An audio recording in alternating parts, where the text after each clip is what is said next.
Hello दोस्तों, स्वागत है आप सभी का आपके अपने चैनल गुरुमंत्र इंस्टीट्यूट में। आपका आज हम इस वीडियो में एनसीईआरटी फिजिक्स की ये दूसरी वीडियो और इस वीडियो में आज हमने टॉपिक रखा है कूलम्ब का नियम, यानी कि ये दूसरी वीडियो है और इसमें कूलम्ब का नियम करेंगे। इससे पहले वाली वीडियो में आवेश का पूरा बेस बता दिया था, आवेश होता क्या है, किस तरीके से और पॉजिटिव और नेगेटिव चार्ज किस तरीके से आता है। ठीक है, तो ये दूसरी वीडियो है और आप हमारे चैनल के माध्यम से इसमें यानी कि 12th का पीसीएम यानी फिजिक्स केमिस्ट्री मैथ की तैयारी बिल्कुल फ्री ऑफ कॉस्ट कर सकते हो। उद्देश्य हमारा है 95% आपके आने चाहिए, उससे प्लस आने चाहिए और 2021 में 21 के एग्जाम तक आपको free of cost notes, PDF और आप solved paper, unsold paper and सारा कुछ फ्री दिया जाएगा। हमारे पास में ऐसा कोई भी साधन नहीं है कि आपको हम फलाने बैच में जोड़ेंगे या उस बैच में जोड़ेंगे कि आपको 500 रुपये देने पड़ेंगे या 250 देने पड़ेंगे या 300 देने पड़ेंगे, ऐसा कुछ भी नहीं रहेगा। पेपर टाइम तक बिल्कुल फ्री ऑफ कॉस्ट आपकी कराई जाएगी तैयारी। ठीक है, तो देखिएगा आपको हम कूलम्ब का नियम समझ जाते हैं। ठीक है, ये पीडीएफ में भी मिल जाएगा, आपको डिस्क्रिप्शन में लिंक दे रखे, पहले आप समझिएगा उसके बाद में पीडीएफ ले लीजिएगा। ठीक है, देखिएगा कूलम्ब का नियम। कूलम्ब का नियम होता है नहीं, दो स्थिर आवेश हैं आपके दिखाई दे रहे हैं, ये Q1 है, ये Q2 है। आपको नहीं पता कि ये पॉजिटिव है या नेगेटिव है, ये पॉजिटिव है या नेगेटिव है, ये आपको नहीं बताया गया। केवल ये नियम ये कहता है कि दो स्थिर आवेशों के बीच जो लगने वाला वैद्युत बल है वो दो बातों पर निर्भर करता है, या आप ऐसा समझिएगा जो लगने वाला जो बल है वो इन दोनों आवेशों के गुणनफल बोले तो ये, ठीक है, के अनुक्रमानुपाती होता है। इस चिन्ह का मतलब है अनुक्रमानुपाती का मतलब यह है कि ये जो चीज है दोनों का मतलब समझिएगा, एक होता है अनुक्रमानुपाती यानी एक्स वाई, इसको बोलेंगे हम अनुक्रमानुपाती या समानुपाती, अनुक्रमानुपाती या समानुपाती। ठीक है, और एक होता है व्युत्क्रमानुपाती 1/y, इसको बोलेंगे हम व्युत्क्रमानुपाती। मतलब ये है कि इसका मतलब ये है कि जैसे जैसे x बढ़ेगा वैसे वैसे आपका y बढ़ेगा, वैसे वैसे x का मान भी बढ़ता जाएगा। व्युत्क्रमानुपाती चिन्ह वही रहता है लेकिन ये बट्टे में आ जाता है। इसका मतलब ये है जैसे जैसे आप y को बढ़ाओगे वैसे वैसे x का मान घटेगा, या यूं कहिएगा कि यदि y का मान घटाओगे तो x का मान बढ़ेगा। मतलब समझ में आ गई, अनुक्रमानुपाती व्युत्क्रमानुपाती का चिन्ह वही रहता है लेकिन ये डायरेक्ट रखा होता है। ये डायरेक्टली प्रोपोर्शनल बोलते हैं, इसको इनवर्सली प्रोपोर्शनल बोलते हैं, मतलब इनवर्स में नीचे चला जाता है। ठीक है, समझ में आ गई बात। अब देखिएगा, तो ये नियम कहता है कि दो स्थिर आवेशों के बीच लगने वाला वैद्युत बल दोनों आवेशों के गुणनफल के अनुक्रमानुपाती होता है तथा बीच की दूरी के वर्ग के व्युत्क्रमानुपाती होता है। क्या? पहला आवेशों के, इसका मतलब गुणनफल, आवेशों के गुणनफल के अनुक्रमानुपाती तथा उनके बीच की दूरी ये है इसका वर्ग, बीच की दूरी के वर्ग के व्युत्क्रमानुपाती यानी 1/, में ये आ गया, व्युत्क्रमानुपाती होता है। इसी को हम कूलम्ब का नियम कहते हैं। आई होप आप समझ पाए होंगे बातों को। ठीक है, अब हमारा ये जो वैद्युत बल है ये दो प्रकार का हो सकता है, यानी कि ये वैद्युत बल कितने प्रकार का, एक आकर्षण और एक प्रतिकर्षण। आकर्षण और प्रतिकर्षण, कहीं कहीं किताबों में सिर्फ इतना लिखा होता है कि किन्हीं दो स्थिर आवेशों के बीच लगने वाला आकर्षण बल या प्रतिकर्षण बल दोनों आवेशों के गुणनफल के अनुक्रमानुपाती तथा बीच की दूरी के वर्ग के व्युत्क्रमानुपाती होता है। तो आकर्षण और प्रतिकर्षण का मतलब ये, आकर्षण बल तब होगा जब ये दोनों आवेश एक दूसरे से विपरीत होंगे। मतलब ये कि या तो एक इनमें से, मतलब या ये पॉजिटिव है तो ये नेगेटिव होगा तब आकर्षण बल लगेगा, यदि ये नेगेटिव है तो ये पॉजिटिव होगा तब आपका आकर्षण बल लगेगा। मतलब ये दोनों की प्रकृति कैसी होनी चाहिए, विपरीत होनी चाहिए, तब इनके बीच फोर्स ऑफ अट्रैक्शन लगेगा यानी आकर्षण बल। और ये रिपल्सन बल कब लगेगा, यानी फोर्स ऑफ रिपल्सन। ठीक है, रिपल्सन फोर्स तब लगेगा जब, प्रतिकर्षण बल तब लगता है जब दोनों की प्रकृति एक जैसी हो, यानी कि ये समझ में आ गए, ये पॉजिटिव है तो ये भी पॉजिटिव रहेगा तो इनके बीच में प्रतिकर्षण बल लगेगा, दूसरे को एक दूसरे अलग हटा देंगे। जैसा ऐसा आपने चुंबक में भी देखा होगा, एक चुंबक है दूसरी चुंबक है, वैसा करेंगे झूम देसी ने चिपक जाएगी। लेकिन कभी कभी ऐसा होता है कि उसी चुंबक को आप ऐसे कर दोगे तो क्या होगा, ज्यों देसी ना उसके पास जाएगा तो ये देखो ये जो चुंबक आगे वाली आगे आगे जाती रहती है। ठीक है ना, वो ऐसा क्यों होता है, क्योंकि उसमें भी दो पोल होते हैं, एक north pole south pole. North के साथ जाएगा तो फोर्स ऑफ रिपल्सन लगेगा, दूर हटाएगा। साउथ के पास जाएगा तो दूर हटाएगा, लेकिन साउथ नॉर्थ के पास इसको घुमा दोगे तो कट दिशा चिपक जाती है, वो भी पढ़ोगे आप, मैकेनिज्म आगे आएगा, ठीक है ना। अभी फिलहाल के लिए दोनों समझ में आ गए कि किन्हीं दो स्थिर आवेशों के बीच लगने वाला विद्युत बल, ब्रैकेट में लिख देना आकर्षण या प्रतिकर्षण, दोनों आवेशों के गुणनफल के अनुक्रमानुपाती तथा दोनों आवेशों के बीच की दूरी के वर्ग जरूर लगाना, वर्ग के व्युत्क्रमानुपाती होता है। इसी को हम कूलाम का नियम कहते हैं। समझ में आ गई बात। अब हम बात कर लेते हैं, ये थ्योरी अपने आप भी लिख सकते हो, डिस्क्रिप्शन में लिंक है, वहां से डाउनलोड भी कर सकते हो, ठीक है, पर पूरा समझ लेना। अब हम जब इन दोनों को मिलाते हैं तो ये मिलाने पर क्या होगा, ये Q1 Q2 ऊपर आ जाएगा, नीचे क्या आ जाएगा, R स्क्वायर आ जाएगा। जब हम इस चिन्ह को हटाते हैं, यानी इस टाइप के चिन्ह को हटाएंगे तो एक बराबर का साइन आता है, एक नियतांक आता है, और यहाँ पर नियतांक आएगा ये 1/4πε0 Q/Q2/R स्क्वायर, ये आ गया, ठीक है। जहां पर आप लिखोगे, जहां ये जो है 1/4πε0 एक नियतांक है, क्या है, नियतांक है, और इसका जो मान है, इसका मान कितना होता है पता है, इसका मान होता है 9 × 10⁹। क्लियर है बात, ठीक है। और इसका मात्रक क्या बनेगा, देखिएगा, ये तो न्यूटन में है, आप कभी भी भूल जाओ तो मात्रक कैसे बनाना है। कूलाम का हमने मात्रक क्या बताया, ये कूलाम है आवेश, ठीक है, आवेश का मात्रक कूलाम होता है, यानी क्यू क्या है, आवेश, ये आवेश क्या है, कूलाम स्क्वायर, ये नीचे क्या है, मीटर, तो मीटर का स्क्वायर। तो ये देखिएगा, हमें इसका मान निकालना है, तो मतलब क्या है कि ये दोनों चीजें न्यूटन कहाँ पे चला जाएगा, देखिएगा बल का मात्रक क्या है, इधर न्यूटन लिखोगे, ये न्यूटन इधर जाएगा, ये न्यूटन इधर जाके ये क्या हो जाएगा, मीटर स्क्वायर प्रति, ये नीचे आ जाएगा कूलाम स्क्वायर, कूलाम, ठीक है। इसका मात्रक इस तरीके से बन गया है, ठीक है, समझ में आ गया। ये जो ये जो टोटल है, ये वाला देखिएगा, ये टोटल नियतांक कहलाता है, और इसका मान कितना होता है, इसका मान होता है 9 × 10⁹ newton metre square upon coulomb square, ठीक है। अब इसमें भी हम बात कर लेते हैं, ये जो ε0 है, ये क्या चीज है भाई, तो इसका जो मान, इसका जो नाम है, देखो ε0, जहां ε0 होती है निर्वात अथवा वायु की विद्युतशीलता, क्या, निर्वात अथवा वायु की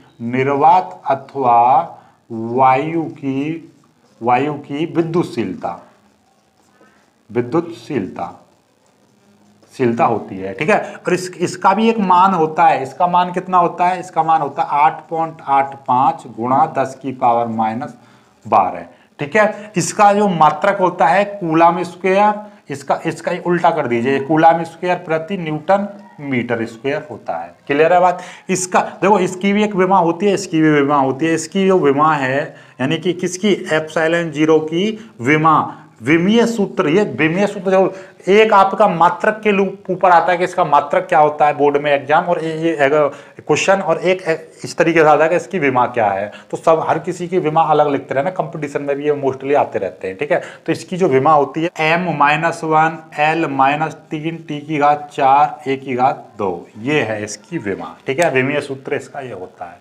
जस्ट इसकी जब इसकी विमा ये है, तो इसकी विमा भी बना दीजिए 1/4πε0 की विमा, ये टोटल की जो विमा बनेगी वो इसका उल्टा कर दीजिए, यानी कि इनकी घातों को बदल दीजिए, m L3 T⁻⁴ A⁻², ये इसकी विमा होगी। क्लियर है बात। इनका मान ये न्यूमेरिकल्स में काम आएंगे आपका। और ये जो ε0 का मान कैसे निकलता है, जो ये इसका मान है 4 × पाई का मान 3.14 रख दो, तो इसका मान आप आसानी से आप फाइंड कर सकते हो, ठीक है ना। क्यों, इस टोटल के बराबर, यानी कि ये है 1/4πε0 बराबर 9 × 10⁻9 है। ये तो इसको उल्टा कर दीजिए, ये इधर चला जाएगा, तो यहाँ पे ε0 का यदि मान निकालोगे तो क्या हो जाएगा, देखिएगा ε0 इधर चला जाएगा, ये चीज़ इधर आ जाएगी, तो मतलब क्या हो जाएगा 1/4π × 9 × 10⁻9, ठीक है। तो इसका मान रख देना 3.14, हल करोगे तो इसका मान इतना आ जाएगा, कहाँ, ये रहा, ठीक है। क्लियर है बात, समझ में आ गई बात। तो ये आप स्क्रीनशॉट ले लेना इसका, ठीक है। अब हम आगे बढ़ते हैं थोड़ा सा। ये जो होने के बाद में फिर आगे आ जाता है कि यदि इन पदार्थों के बीच में, इन आवेशों के बीच में कोई कुचालक पदार्थ रख दें, जैसे मान लीजिए आपके पास दो चुंबक हैं, वो चिपक रही हैं, और उनके बीच में मान लीजिए मैं एक कपड़ा रख दे रहा हूँ, या उनके बीच में एक बुक रख दो, ऐसे मान लीजिए ऐसा एक बना हुआ पैड है ऐसा, और वो रख दिया तो वो कम चिपकेंगी, मतलब कम हो जाएगा। उसी तरीके से यदि इनके बीच कोई ऐसा पदार्थ रख दूं, यानी कुचालक पदार्थ रख दूं, क्या रख दूं, कोई कुचालक पदार्थ, किसके बीच में, इन दोनों आवेशों के बीच में कोई कुचालक पदार्थ रख दिया जाता है तो इनका जो बल है, वैद्युत बल कम हो जाता है। और वो कम हो जाता है तो हम उसको किस तरीके से रिप्रेजेंट करेंगे, तो यहां पे लिख दोगे यदि आवेशों के बीच कोई कुचालक पदार्थ समझते हो, जैसे कि आपका कांच है, ठीक है, मोम है, कागज है, लकड़ी है आदि, ऐसा समझ लेना, ठीक है, तब इसका जो बल है, यानी कि ये जो बल है कितना हो जाएगा, ये जो बल आपको दिखाई देगा, ये वाला जो बल है ये, तो इसकी जगह पे एक चीज आ जाएगी बस, यहाँ पे 1/4 पाई एप्सिलॉन जीरो और यहाँ पे के, और ये देखिएगा एप्सिलॉन जीरो जरूर लगाना है ये, और Q1 Q2 upon R square, ठीक है, और ये बल है तो इसका मात्रक न्यूटन रहेगा, ये भी न्यूटन है, ठीक है। तो ये चीज आ गई। तो इसमें और इसमें क्या फर्क आया, ये के आ गया है, के का भाग कर दिया है, इस पूरे में के का क्या कर दिया, भाग कर दिया है। भाग करने का मतलब क्या है कि कोई चीज जब कम होती है उसमें भाग करते हैं और ज्यादा होती है तो उसमें गुणा करते हैं, ये तो बचपन से ही आपने सीखा है, ठीक है। अब ये के क्या है, के उस पदार्थ का परावैद्युतांक है, ये कुचालक पदार्थ का क्या है, के परावैद्युतांक, परावैद्युतांक यानी के है, इस कुचालक पदार्थ का परावैद्युतांक, कुचालक पदार्थ का ये क्या है, के परावैद्युतांक है। परावैद्युतांक का मतलब कोई एक कांस्टेंट, एक नियतांक मान होता है जो वो आपको कांस्टेंट यदि सवाल निकालने के लिए आएगा, सवाल में आपको दे रखा होगा, ठीक है। अब नॉर्मली हम इसकी जो परिभाषा पूछ ले आपको, तो परिभाषा को किस तरीके से हम डिफाइन करेंगे वो भी हम सीख लेते हैं, ठीक है। तो आप करेंगे वो भी हम सीख लेते हैं, ठीक है। तो आप पहले इसका स्क्रीनशॉट ले लीजिएगा, फिर इसको मैं मिटा के फिर समझाता हूँ आपको, ठीक है। तो इसके देखो, इसको एक समीकरण मान लेना, इसको दूसरी समीकरण मान लेना, क्यों, क्योंकि हम इसका एक एफ बराबर आया था 1/4 pi epsilon zero Q1 Q2 upon R square, इसको एक माना था, और एक और निकल के आई थी 1/4 पाई एप्सिलॉन जीरो के Q1 Q2 upon R square, ये समीकरण 2 आई थी। देखो ये कंडीशन कब की है, ये तब की है तब इन आवेशों के बीच में क्या है, आवेशों के बीच में या तो निर्वात है या आपका क्या है, वायु है। और ये तब है निर्वात हो या वायु हो, और ये कब है, जब कोई कुचालक पदार्थ है, कोई क्या है, कुचालक पदार्थ है, ये तब का है। दोनों कंडीशन समझ में आ गई, ठीक है। और ये चीज जब हम इसमें इसका भाग करेंगे, यानी पहले में ये, चलो मैं इसको यहाँ पे क्या कर रहा हूँ, ये कुचालक लगाया तो इसको मैं थोड़ा सा चेंज कर दे रहा हूँ, यहाँ पे एफ की जगह पे क्या लिख दे रहा हूँ, एफ डैश लिख दे रहा हूँ। क्यों, क्योंकि ये दोनों अलग अलग दिखाई देने चाहिए ना, कुचालक का मतलब कुचालक पदार्थ रख दिया तो ये एफ डैश कर दिया है मैंने के लगाकर, ठीक है।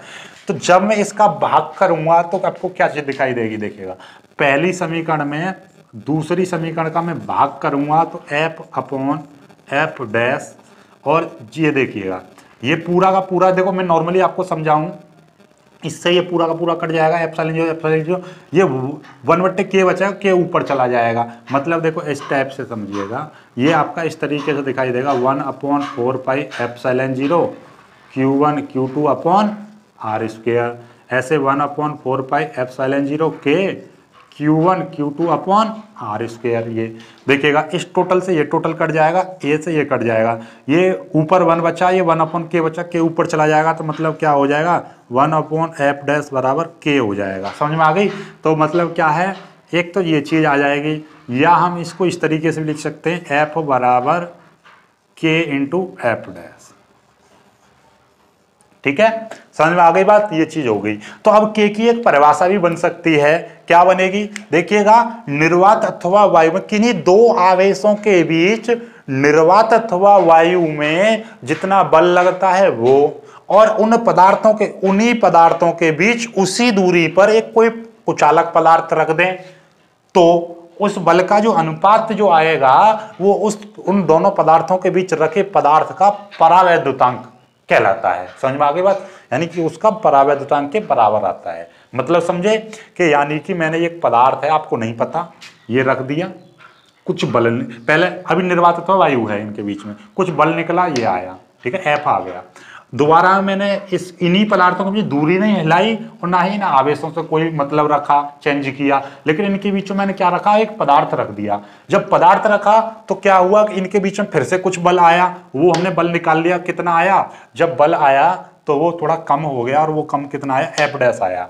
अब हमें क्या निकालना है, हमें तो के का मान निकालना है। तो के का मान निकालने के लिए हमने क्या किया, इस वाले पहले वाले में दूसरे वाले का भाग कर दिया, तो हमें के का मान मिल रहा है। तो के की परिभाषा क्या बनेगी परावैद्युतांक की, कि निर्वात अथवा वायु में किन्हीं दो आवेशों के बीच लगने वाले बल तथा उन्हीं दो आवेशों के बीच कोई पदार्थ, परावैद्युत पदार्थ रखने पर लगने वाले बल के अनुपात को उस पदार्थ का परावैद्युतांक कहते हैं। क्लियर होगी बात, तो ये भी क्लियर परिभाषा, ठीक है। अब नॉर्मली हमारे पास में ये जो चीज थी के तक की सारा कुछ खत्म हो गया, परावैद्युतांक पदार्थ की अलग से परिभाषा पूछ लेता है। या आप इसी तरीके से, आप यहाँ पे एफ है, एफ, तो ये देखो निर्वात अथवा वायु की विद्युतशीलता आप क्या मानते हो, एप्सिलॉन 0 मानते हो, और कोई पदार्थ की विद्युतशीलता हम एप्सिलॉन मारेंगे, तो इसको भी हम के लिख देंगे। तो हम एप्सिलॉन 0 बराबर क्या हो जाएगा, E इंटू के, ठीक है, एप्सिलॉन, ई नहीं है ये एप्सिलॉन, ठीक है। तो मतलब क्या है, निर्वात अथवा वायु की विद्युतशीलता तथा किसी पदार्थ, कोई कुचालक पदार्थ रखने पर विद्युतशीलता का अनुपात परावैद्युतांक के बराबर होता है, या परावैद्युतांक कहलाता है। क्लियर है, इसका मान भी इसके बराबर होता है, तो आप ऐसे भी लिख सकते हो, ठीक है। तो कोई भी दोनों में से कोई परिभाषा लिख देना, इसका भी स्क्रीनशॉट ले लेना। आज इस वाली वीडियो में सिर्फ इतना ही, अगले वाले में हम वैद्युत बल और वैद्युत बल रेखाओं के बारे में हम डिस्कस करेंगे, ठीक है। वीडियो को लाइक करना, अपने दोस्तों के साथ शेयर करना, और चैनल को सब्सक्राइब जरूर कर लेना, ठीक है। और आप लोगों से रिक्वेस्ट का, आपके कोई भाई बंधु जो भी हैं सबको हमसे जोड़िए, जो बीएससी कर रहे हैं उनको भी हमसे जोड़िए, क्योंकि हमारे चैनल पर आप बीएससी की भी क्लास फ्री में कर सकते हो, ठीक है। धन्यवाद।